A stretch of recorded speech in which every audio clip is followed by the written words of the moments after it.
And they had to take a look in the mirror. Yeah. One team that didn't do that, going back to them again, the New York Rangers. They made headlines last Wednesday when they extended Chris Drury. And you saw the whole bit at the beginning, the cold open, based off the Simpsons steamed hams. Philk, was Drury worthy of an extension? Let him cook, baby. Let him cook.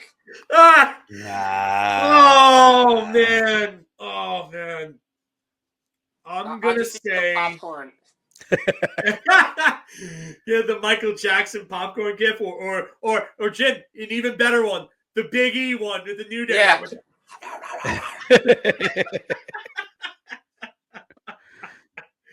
Oh God! No, yeah, pipe bomb incoming. CM Philk. Oh, I mean, for me, it's tough.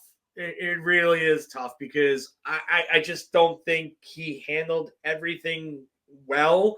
I think a large portion of what happened is his fault for the way that he handled everything. I think the way that he handles the players is not good.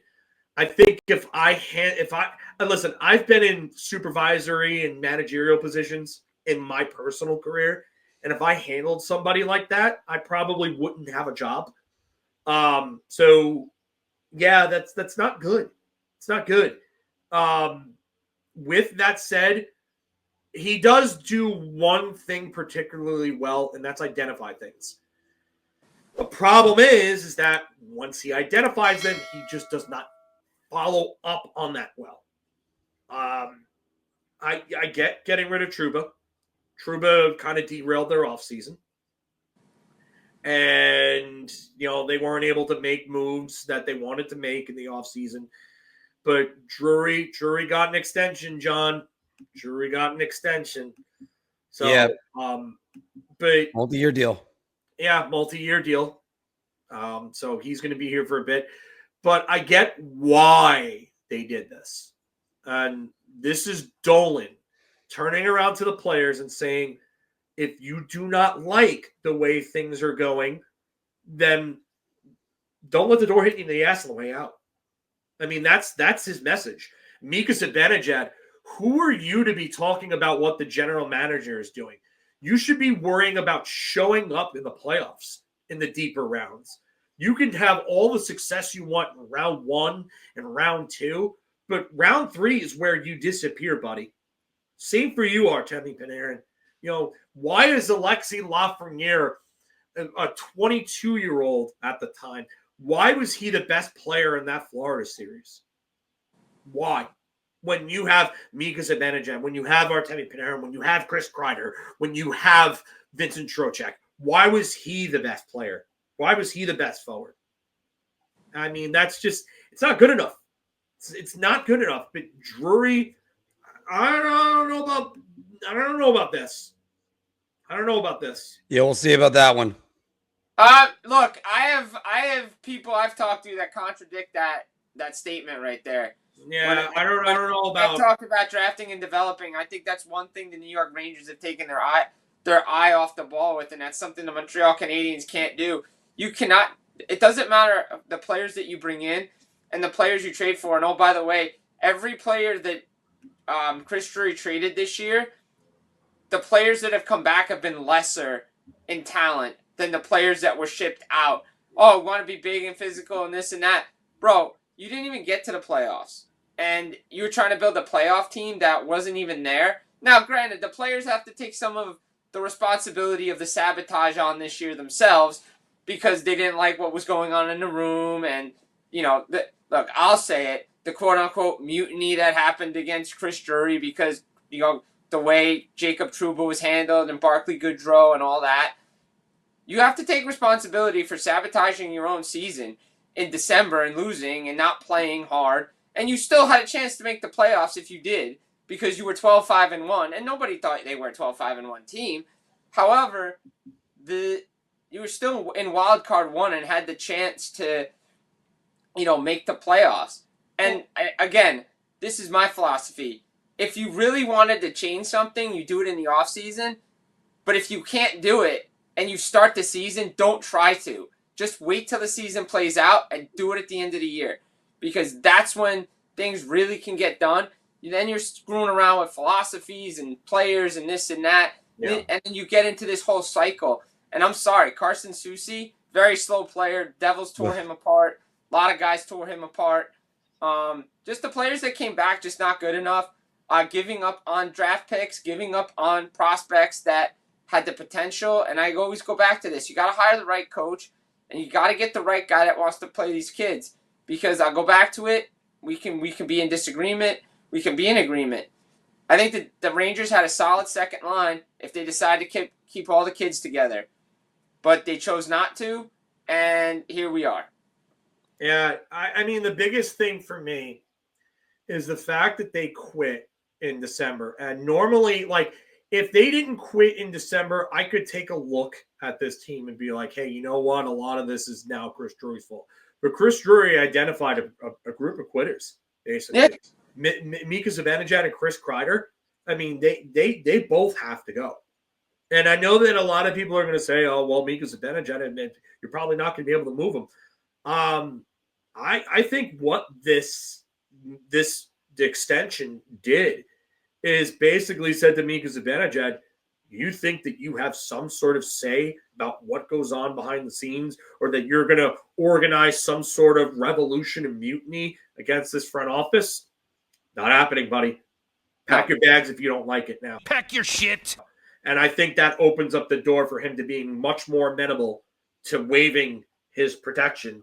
And yeah, and Johnny, and I wasn't saying that Drury is not, he's 100% at fault. I don't think Drury's 100% at fault. I think there's a ton of blame to go around with what happened. Goes both ways. Oh yeah, Goes both ways. And I like your comment you said before, Mark, before you just jump in, John. The fact that when I saw Mika Zibanejad say about communication up and down the organization, players don't need to know what management is doing. Yep. Yeah. That's not his job. That's not his role on the team. The coach, if the coach needs to know what management is thinking, absolutely, so he can address the philosophy on how the team needs to play. But you can't tell a team or tell players, this is what we're thinking, this and that. No, don't worry about it. Like, oh, your friend's gonna be gone again. Oh well, that's part of the business. Yep. This is hockey, right? Like, this is a business. Yeah. You're an employee. You can get traded. You can get moved. Like, that's what happens. And, as Zibanejad also with the contract, well, I have, no move clause, no protection. Like, I don't know if I'm going anywhere. Yeah, Roberto Luongo said the same thing. My contract sucks. Look where he ended up, in Florida. Yeah. It can happen. Yeah. I mean, And that's the thing. Let's go further into that with who the guy that he was traded for was Todd Bertuzzi, who was deemed radioactive, and they got Roberto Luongo in his prime for him. Mark, I don't think Jim's talking about that. I think he's talking about the later on. I know. I know what he means. He means the second deal. That one went from Vancouver to Florida. So after they moved Schneider to New Jersey, then they moved Luongo a year and a half later, or less than a year later. Yeah, right. And all I'm saying is, if you can move somebody, you can move somebody. JT Miller looked to be unmovable. They moved him. There's plenty of guys. Pierre-Luc Dubois was one of my favorites. Ryan McDonagh got traded after they went to the final.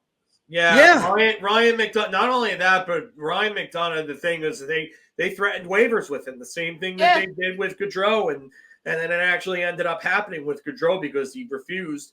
But that's the thing. You cannot, and I mean cannot, let the inmates run the asylum. And that's what that was what was being attempted here. And I mean, that's what happened with Jacob Trouba.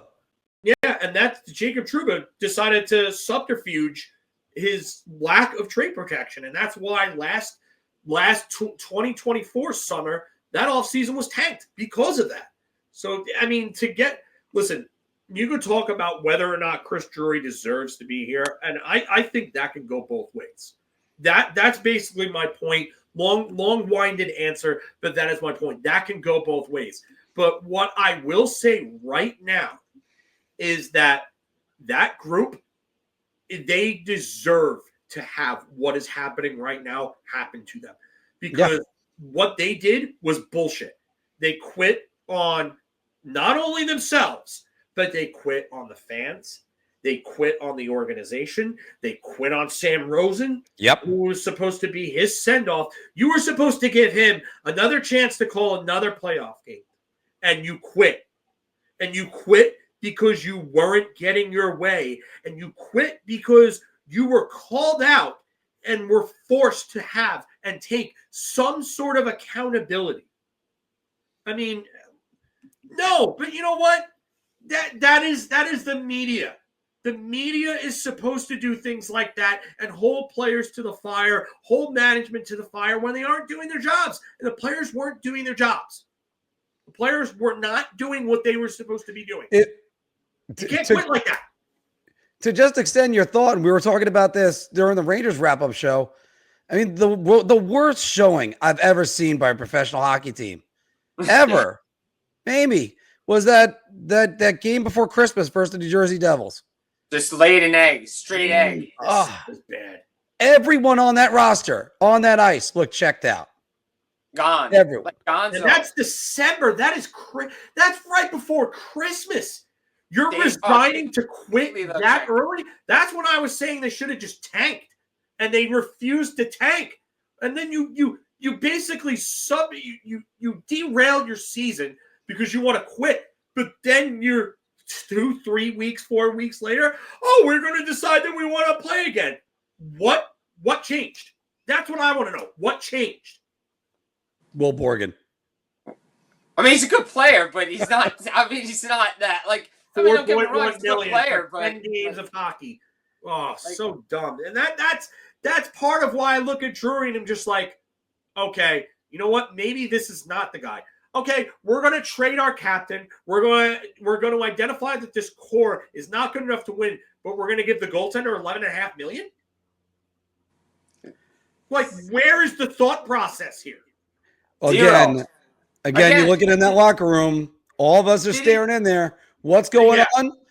Aurora Borealis, and that's what he said to us. This comment is actually.